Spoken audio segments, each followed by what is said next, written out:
श्री वृंदावन धाम की जय। परम करुणामय श्री सद्गुरुदेव भगवान की।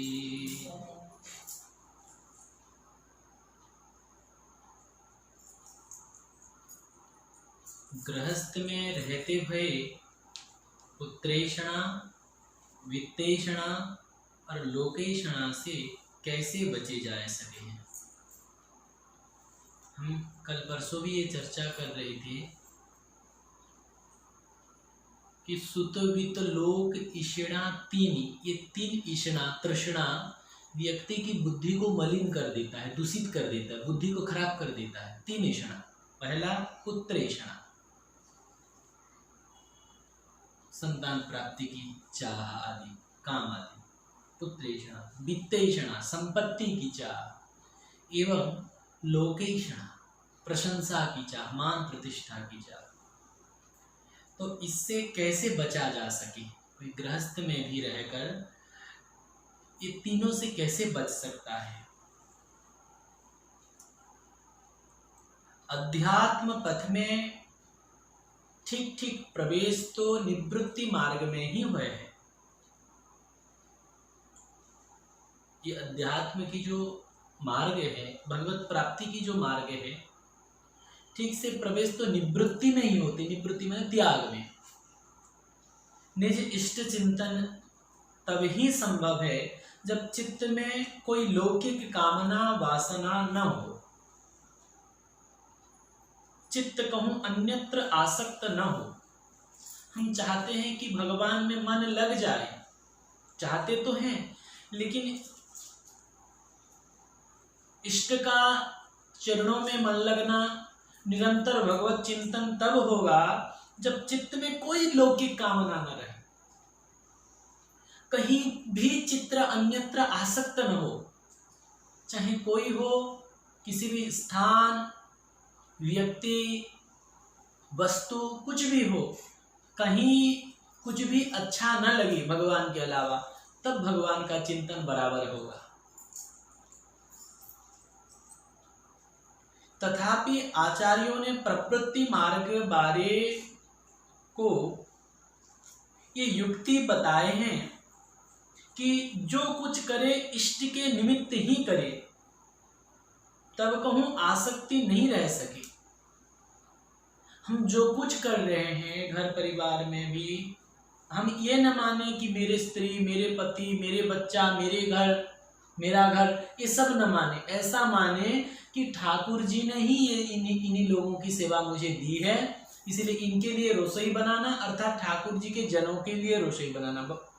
मत कर्म परमोद्भव, ठाकुर जी कह रहे मेरे लिए कर्म करो।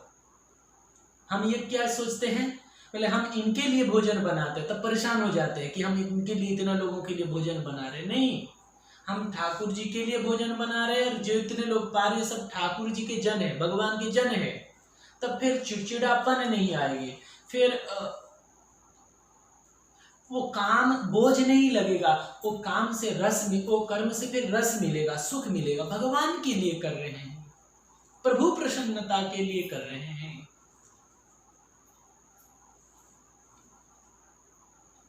ध्यान रहे अन्यत्र कहूं आसक्त न हो। आसक्ति वहीं पर होती है जिन पर हम अपनापन कर लेते हैं, है नहीं, लेकिन अपनापन कर लेते हैं। मान लीजिए ये आश्रम को मैं 12 साल पहले आया नहीं था, तो यहाँ के जमीन, यहाँ के पेड़ पौधा, यहाँ के कमरा, घर, मकान, इससे कोई लगाव नहीं था। ये चाहे नष्ट हो जाए या चाहे बढ़िया और बन जाए, तो इसमें कोई हमारा भूमिका नहीं था। ना मन खुश हो रहा था, ना कोई दुखी हो रहा था। लेकिन मान लीजिए इसको अगर हम अपना मान लिए, तब यहाँ कुछ उन्नति हो रहा है तो अपने को सुख मिल रहा है, यहाँ कुछ हानि होता है तो अपने को दुख होता है। क्यों? क्योंकि हम अपना मान लिए हैं।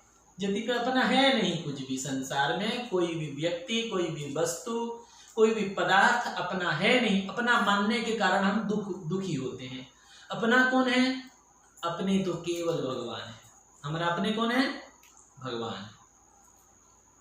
पहले कीर्तन करता था, हरि भजन बिना सुख शांति नहीं, भगवान बिना कोई अपना नहीं।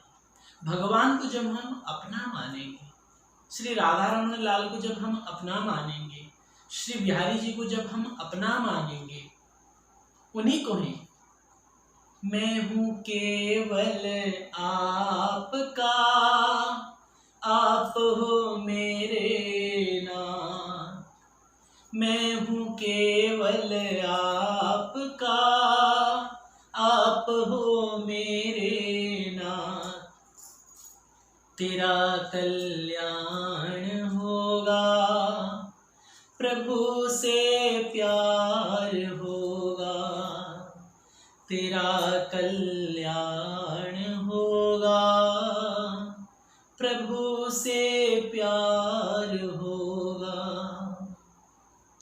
मैं हूँ केवल आपका, आप हो मेरे नाथ, मैं हूँ केवल आपका, आप हो मेरे नाथ। परम श्रद्धेय स्वामी श्री रामसुख दास जी महाराज जी, महावाक्य, महावाणी, क्या कहें, एक वाक्य से पूरा काम बन जाएगा बेटा, एक वाक्य से, कि मैं भगवान का हूँ और भगवान मेरे हैं, इसी से सारे काम बन जाएगा। हृदय से, बाहरी व्यवहार से कुछ को बोले, हृदय से ये बात हृदय में आ जाए। अभी भी मैं सत्संग देख रहा था तो सार बात है कि मैं भगवान का हूँ।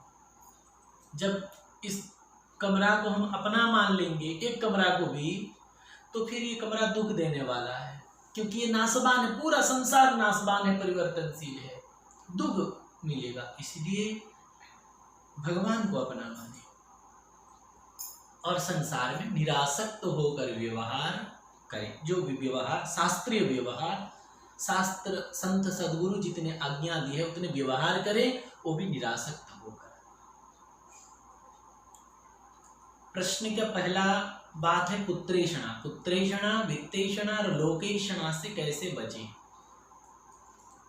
पहले पुत्रेषणा, भले ही अपनो पुत्र है किंतु पिता को परम कर्तव्य यह है कि बाल्यकाल सो पुत्र को भगवान की ओर झुकाते चलो। कोई बात नहीं, गृहस्थ में पुत्र प्राप्त हुआ है, पुत्र मिला है, तो बचपन से, बालकपन से, बाकी समय पढ़ाओ लिखाओ, लेकिन भजन कीर्तन सत्संग के समय में अपने बच्चों को जरूर लगाना चाहिए, जरूर लगाना चाहिए। ये पिता माता का कर्तव्य है। मैं बोल रहा था ना, बच्चों को भगवान के भजन कीर्तन में लगाना बहुत जरूरी है। और बाल्यकाल से लगाना इसीलिए जरूरी है क्योंकि 15 साल तक बालक का मन बनता है, और 15 साल के बाद जब हम और कुछ समझाने लग जाते तो ढंग से नहीं समझ पाते, क्योंकि उनका मन तैयार हो जाता है। इसीलिए बचपन से केवल खेलने कूदने पढ़ने का काम बच्चों का नहीं है, अध्यात्म मार्ग में लगने का बहुत जरूरी है। और वो भी 15 साल तक मन बनता है, व्यक्ति का मन का निर्माण होता है। इसीलिए बाल्यकाल में ही भगवान का भजन कीर्तन स्मरण में लगाना चाहिए, लगना चाहिए, जिससे हमारा मन भागवतिक मन बन जाए, फिर आगे की जीवन सुरक्षित हो जाता है। इसीलिए बाल्यकाल से भगवान में सच्चा सत्संग करना चाहिए, अपने बच्चों को लगाना चाहिए। पूर्ण सदाचारी बनावे तथा श्री प्राणनाथ के अर्पण कर दे। पहले तो अपने बच्चों को सदाचारी बनाएं, उनको सही बात सिखाएं, बताएं, समझा के बुझा के कैसे भी करके उन्हें ये सही है बेटा, ये गलत है, ये मत करना, ये करना। हम जितने भी जानते हैं शास्त्र से सही गलत का, उनको समझाएं। ये हर पिता माता अथवा गुरु गुरुजन की कर्तव्य है। तथा श्री प्राणनाथ को अर्पण कर दे। बार बार ठाकुर जी को प्रार्थना करे, हे प्रभु, ये जो मेरे बच्चे हैं, पुत्र हैं, ये सब मेरा नहीं है प्रभु, मैं आपको अर्पण कर रहा हूँ। तेरा तुझको अर्पण, मेरा तो है नहीं, आपका है, और आपने मुझे दिया है तो मैं आपको अर्पण। त्वदीयं वस्तु गोविंदम तुभ्यमेव समर्पये। हे नाथ, इसको स्वीकार कर लो। हे नाथ, बाली ने जीवन में बहुत गलत किया है। बाली जीवन में जैसा भी था, जो भी था, लेकिन बाली मरते समय जो काम किया, ठाकुर जी भी गदगद हो गए, ठाकुर जी भी गदगद हो गए। बाली मरने वाला था, ठाकुर जी को बाण लगा था, मरने वाला था। तब बाली का पुत्र अंगद रोते रोते आया और अपने पिता को पकड़कर रोने लगा, हे पिताजी मुझे छोड़ के कैसे जा सकते हैं, कैसे हो गया। जब रोने लगा तो बाली बोला, बेटा रो मत। और अंगद का हाथ पकड़कर बाली ने एक महान कार्य किया। बाली कह रहा है, यह तनय मम क्षमा बिनय बल कल्याण पद प्रभु लीजिए, गही बाह सुर नर नाह आपन दास अंगद की। रो पड़े ठाकुर जी। अगर बाली कह देता कि मेरे पुत्र अंगद को हे राम आप इंद्र बना दीजिए, तो उसी समय इंद्र बना देते। वो इंद्र को तो सिंहासन से उतार के अंगद को इंद्र बना देते। अगर बाली ये कह देता कि मेरे पुत्र को हे नाथ आप जो है ब्रह्मा बना दीजिए, तो अंगद को उसी समय ब्रह्मा बना देते, क्योंकि कर्तुम अकर्तुम अन्यथा कर्तुम समर्थ, सर्वतंत्र स्वतंत्र से हर सब कुछ कर सकते हैं, ब्रह्मा भी बना देते अंगद को। लेकिन बाली ने सब नहीं कहा, अपने पुत्र के लिए और कुछ नहीं मांगा। अंगद का हाथ पकड़कर राम जी के हाथ पर रख दिया और बोला, हे प्रभु ये मेरे पुत्र मेरे समान बलवान गुणवान है, मम सम विनय बल कल्याण पद प्रभु लीजिए, गही बाह सुर नर नाह आपन दास अंगद कीजिए। मेरे पुत्र को हे प्रभु आप अपना दास बना लीजिए, अपना भक्त बना लीजिए। ये महान कार्य किया, महान कार्य किया। हम तो जब इस प्रसंग को पढ़ते हैं तो यही विचार आता है कि कितना महान कार्य। हर पिता माता को इससे सीखना चाहिए, हर श्रेष्ठ गुरु गुरुजन व्यक्ति को सीखना चाहिए कि हम अपने संतानों को या अपने आश्रित को हरदम ठाकुर जी से यही प्रार्थना करें कि हे नाथ मेरे संतान को आप स्वीकार कर लीजिए, अपना बना लीजिए। प्रार्थना करते रहना चाहिए। अब यहाँ को श्री भगवत वस्तु मान के पाले पोसे पूर्ण संरक्षण करे एवं सब प्रकार से सत्पात्र बना ले। देखिए अब अपने बच्चों को खिलाना पिलाना, उसको ध्यान देना, अब वो आपका बंधन का कारण नहीं बनेगा, वो आसक्ति नहीं होगा, आसक्ति नहीं कहलाएगा, वो फिर संसार के माया या प्रपंच नहीं कहलाएगा, क्योंकि वो पुत्र आपका नहीं है। वो पुत्र किसका है? राम जी का है। वो पुत्र किसका है? बिहारी जी का है। जब बिहारी जी का जन है तो उसको ध्यान देना, उसको पढ़ाना लिखाना समझाना खिलाना पिलाना, फिर तो भक्ति हो गया। जब हम अपना मान रहे हैं तो सब करना प्रपंच है। और जब उन्हीं बच्चों को या परिवार को, घर को, किसी भी चीज को हम जब ठाकुर जी का मान लेंगे, भगवान का मान लेंगे, तो फिर वो सब हमारा बंधन का कारण नहीं, वो सब भक्ति बन जाएगा।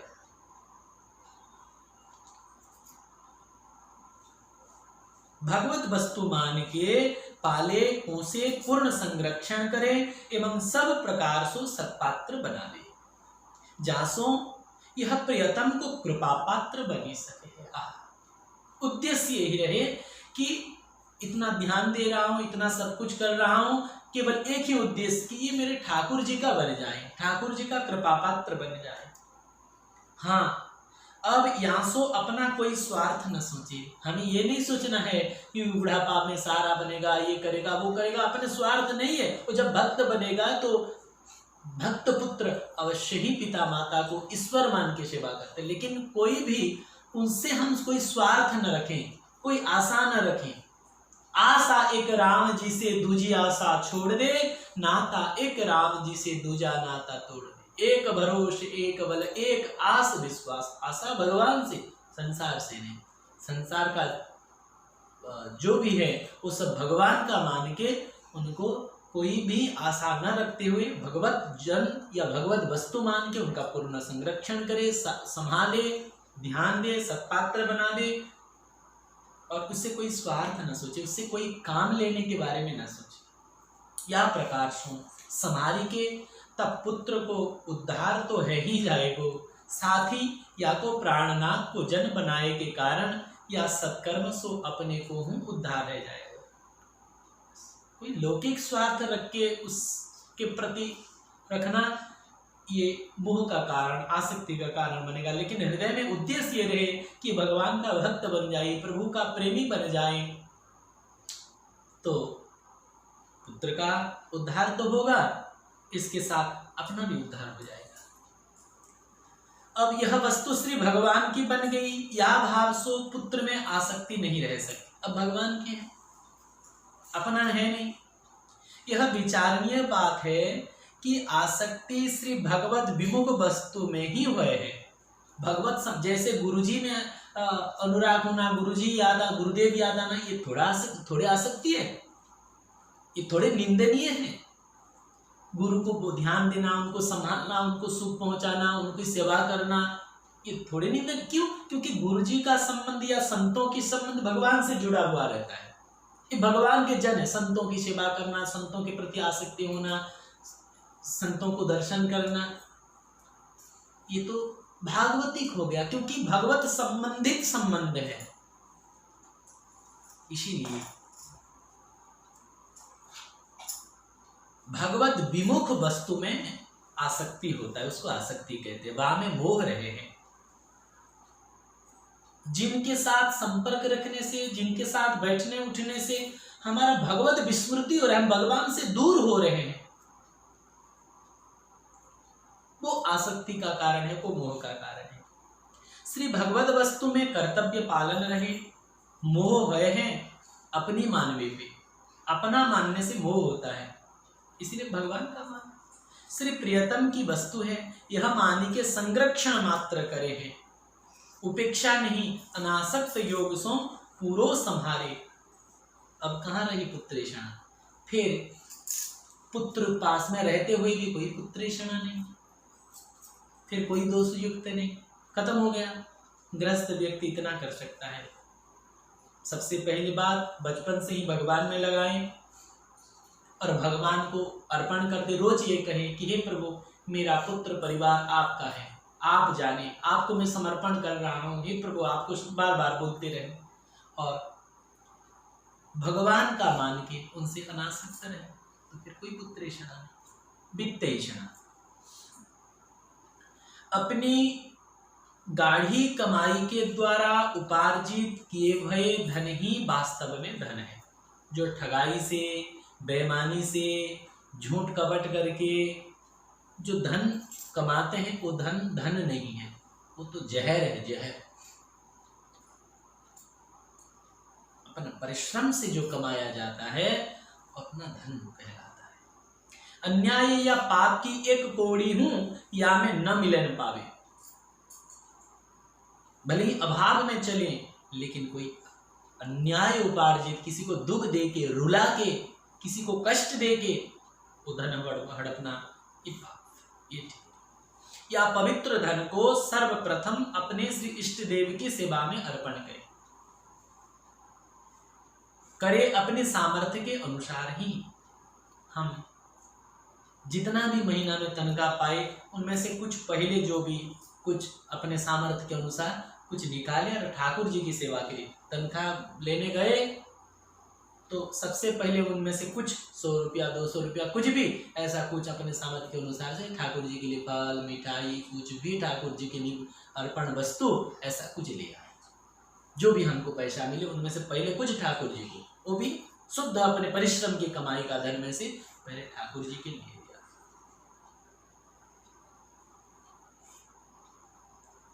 फिर ब्राह्मण साधुन की सेवा में तथा दीन दुखी की सहायता में लगा ले। अब यह द्रव्य अत्यंत शुद्ध बन गया। जितना भी कमाई उनमें से पहले ठाकुर जी के लिए, फिर गो, ब्राह्मण, साधु, संत, दीन दुखी जो है उनके लिए कुछ, फिर बाकी जो धन है उसको हम अपने व्यवहार में लाए, तो ये अत्यंत शुद्ध हो जाएगा ये धन। या श्री भगवत प्रसाद को अपने कुटुंब के पालन पोषण में लगा दे। फिर बाकी जो बचा वो सब प्रसाद बन गया। अब थोड़ा सा ठाकुर जी को अर्पण अर्पित हो गया, कुछ संत वैष्णव गो सेवा में लग गया, तो बाकी जो बचा क्या हो गया, इन सब की ठाकुर जी की प्रसाद बन गया वो धन। फिर उसको अपने परिवार के पालन पोषण में लगा दिया। या में यदि कुछ कष्ट सहना पड़े तो या को तब ही माने हैं। और इसमें कुछ कष्ट भी आ सकता है, ठगाई में बहुत संपत्ति आ जाएगा, नाना आइटम खाने के लिए मिलेगा, और अपने परिश्रम से कमाओ तो दाल रोटी मिलेगा, तो कोई बात नहीं, दाल रोटी खाओ, सुखी रहोगे, शांति में रहोगे। लेकिन झूठ की कमाई नहीं, बेईमानी की कमाई नहीं, सच्ची कमाई से, अपना परिश्रम की कमाई से। और ये तप होने से लाभ क्या होगा बोले, या तपसो श्री जीवन धन की प्रसन्नता प्राप्त हो। बस इससे बड़ा संपत्ति और क्या है। प्रभु खुश हो जाए, प्रभु प्रसन्न हो जाए, इससे बड़ा और संपत्ति क्या है। और ये तप से, ये तपस्या से, ये कष्ट सहने से भगवान प्रसन्न हो जाए, ये बात पक्की है। अपने व्यर्थ खर्च न बढ़ाएं। व्यर्थ खर्चे बढ़ाएंगे तो झूठ की कमाई, बेईमानी की कमाई करना पड़ेगा, गलत मार्ग पर जाना पड़ेगा, इसलिए अपना खर्च न बढ़ाएं। अपना खर्च को जितना हो सके कम करें, जिससे हम अपनी कमाई को जितना शुद्ध द्रव्य है उतने द्रव्य से ही निर्वाह करें। शुद्ध कमाई में जितना हम अपना आमदनी है उतने में निर्वाह करें। सात्विक जीवन बनाए लेवे, विलासी जीवन न बना दे। सात्विक जीवन, अपने पास जितना द्रव्य है उतने में ही निर्वाह करें। ठाकुर जी की कृपा से अपने प्रारब्ध में जितना आ रहा है, ज्यादा आ रहा है तो थोड़ा चले, कम आ रहा है तो थोड़ा कम में चले। सात्विक जीवन बनावे, विलासी जीवन न बनावे, ऐसे द्रव्य में आसक्त नहीं रह सके हैं। अशुद्ध पाप के द्रव्य में स्वतः आसक्ति बनी जाए या आसक्ति को रोकना कठिन है। यही बन जाए हैं वासना, तथा यही बने हैं नरक को कारण। अनेकन जन्म पर्यंत पापमय योनियों में भयंकर कष्ट भोगने पड़े हैं। अगर आसक्ति बने, अशुद्ध की कमाई करें, आसक्ति बनेगी, और ये आसक्ति से वासना बनेगी, और वासना तो नरक के कारण है, और नरक में भयंकर कष्ट भोगना पड़ता है। शुद्ध कमाई पवित्र स्थान में, पवित्र कार्य में ही व्यय करना, यह है सत्कर्म, जाके परिणाम सो जीवन सुखमय और शांतिमय बने हैं। जीवन के अंत में उत्तम योनि एवं उत्तम लोक की प्राप्ति होए। यदि श्री भगवत सेवा में निष्काम भाव से द्रव्य को सदुपयोग होए तो अंतःकरण श्री भगवान की ओर झुक जाएगा। सही कमाई को निष्काम भाव से भगवत सेवा में कुछ लगाएंगे तो भगवान की ओर अपने आप हृदय से झुकाव आएगा। अब वित्तेषणा रह ही नहीं सके, अब वित्तेषणा उसको नहीं कहा जाएगा, और वित्तेषणा नहीं रहेगा हृदय। यदि ऐसो बनी के बन जाए कि संतति तथा द्रव्य यह दोनों ही प्रियतम की वस्तु बनाए सके, तो या के परिणाम में संसार सो वैराग्य ले जाए। देखिए इससे लाभ क्या होगा। अगर हम पुत्र परिवार, घर परिवार को या अपने संपत्ति को, संपत्ति सब रघुपति के आही। राम जी जब वन को गए और 14 वर्ष वन में रह के लौटे, उतने दिन तक भरत जी ने राज संभाला। तो जितना संपत्ति अयोध्या के राजकोष में था, राम जी जब बन गए तो 14 वर्ष में भरत जी ने राजकोष को कई गुना ज्यादा बढ़ा दिया, कई गुना ज्यादा बढ़ा। क्यों? क्योंकि संपत्ति सब रघुपति के। ये संपत्ति जो है ये रघुनाथ जी का है, ये मान लेना, बस समाधान हो गया। और जब हम अपना मान लेते हैं, घर अपना, आश्रम अपना, मकान अपना, दुकान अपना, तब वही समस्या है। और जब ये सब ठाकुर जी का मान लेंगे, भगवत अर्पित कर देंगे, तो वहां समस्या नहीं है, वो भक्ति बन जाएगा। और इससे होगा क्या, परिणाम में वैराग्य आएगा। इससे भगवान का मानेंगे, परिणाम में वैराग्य आएगा। श्री जीवन धन को कृपा भाजन बन जाए, जीवन सफल है जाए। भगवान का कृपा पात्र बन जाएंगे और जीवन सफल हो जाएगा। अब आया लोकेशना। लोकेशना माने कीर्ति, प्रशंसा की चाह। माँ अपने शिशु को नहलावे, वस्त्र पहनावे, काजल लगावे, आभूषण धारण करावे, खूब संभाले, फिर अपने गोद में लेके बाह को चूमे, देख के अत्यंत प्रसन्न हुए। अबोध शिशु को कुछ खबर नहीं, वह तो चाहे केवल माँ की गोद तथा माँ को प्यार। माँ उसे पाउडर लगा रहा है, काजल लगा रहा है, श्रृंगार कर रहा है, चूटी बना रहा है, बच्चों को कोई मतलब नहीं, बस बच्चा को तो अपने माँ की गोद चाहिए।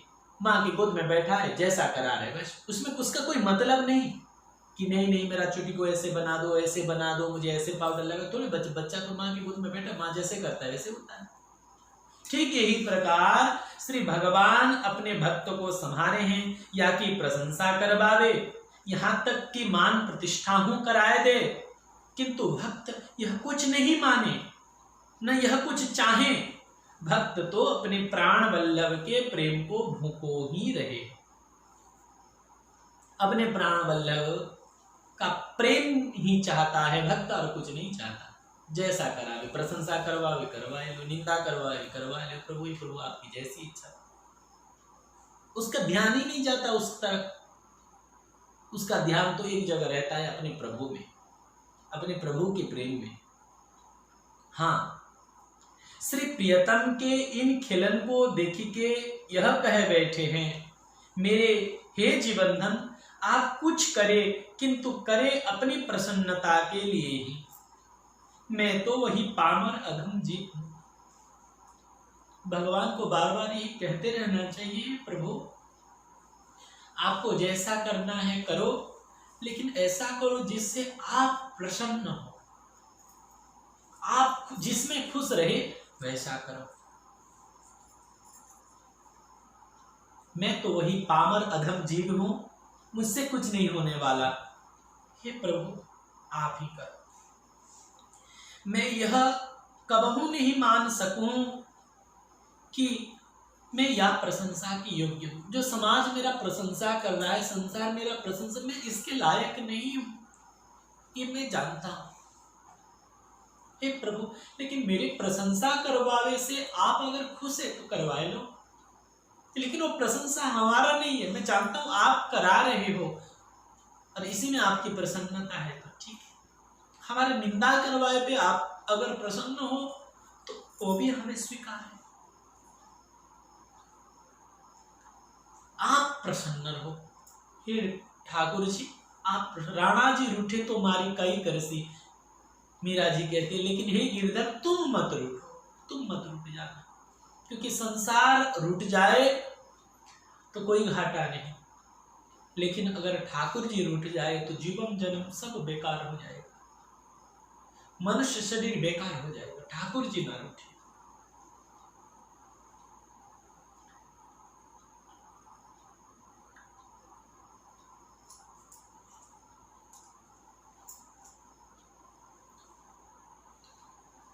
आपको या में प्रसन्नता होती है तो आप जाने, जैसे मां शिशु को देख के प्रसन्न हुए,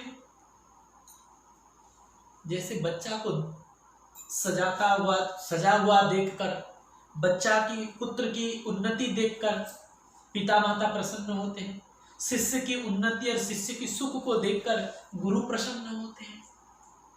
वैसे हे ठाकुर जी आप इसी में प्रसन्न हैं तो ठीक है, पैसा करवाइए। वैसे ही आपकी प्रसन्नता काहे में है यह आप ही जान सके। हाँ, यहाँ अत्यंत सावधान रहे, अत्यंत सावधान रहे साधक। कहूँ यह न मान बैठे कि मैं हूं कुछ हूं, यहीं पर पतन हो जाता है कि मैं ये कर दूंगा, मैं वो कर दूंगा, ये सब करने वाला मैं हूं। घर बनाने वाला मैं हूं, आश्रम बनाने वाला मैं हूं, बगीचा सजाने वाला मैं हूं,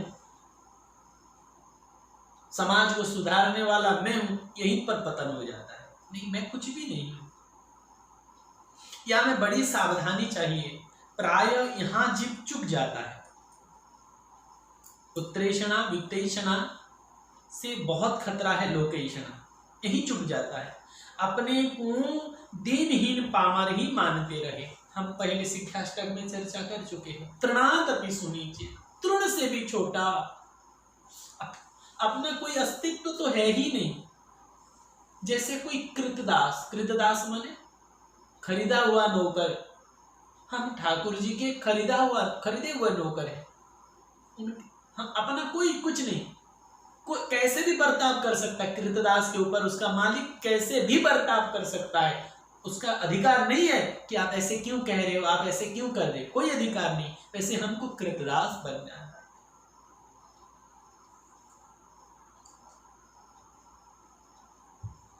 अपने को दिनहीन समझना है, तृण से भी छोटा समझना है, मानना है। यह तो प्रियतम की उदारता है, वे चाहे जो कुछ करें। मैं किसी के प्रणाम करने लायक नहीं हूं। मैं ऐसा नहीं हूं कि मुझे कोई प्रणाम करे, लेकिन ठाकुर जी करवा रहे हैं। ठाकुर जी के संबंध से प्रणाम हो रहा है। अगर ये सोच ले कि मुझे प्रणाम कर रहे हैं, सम्मान का योग्य मैं हूं, मैं इतना बड़ा आदमी हूं, ज्ञानी हूं, धनी हूं, मानी हूं, कुछ भी हूं, यहीं पर पतन का कारण आ जाता है। बस लोकेशना ठहर ही नहीं सके। ऐसो बानिक यदि बन जाए तो प्रवृत्ति में ही परम निवृत्ति बनी जाए। अगर ये बात, ये उत्प्रेषणा वित्तेषणा और लोकेशना जो तीन चर्चा हुआ, अगर इन्हीं बातों को ध्यान देकर हम आगे बढ़े, भगवान के नाम में लग जाएं, तो प्रवृत्ति में रहते हुए भी हम परम निवृत्ति में पहुंच सकते हैं, परम निवृत्ति में पहुंच सकते हैं। इसीलिए इन बातों को बार बार चिंतन करते रहना चाहिए और भगवान के नाम अधिक से अधिक जपना चाहिए। श्री वृंदावन बिहारी लाल की जय।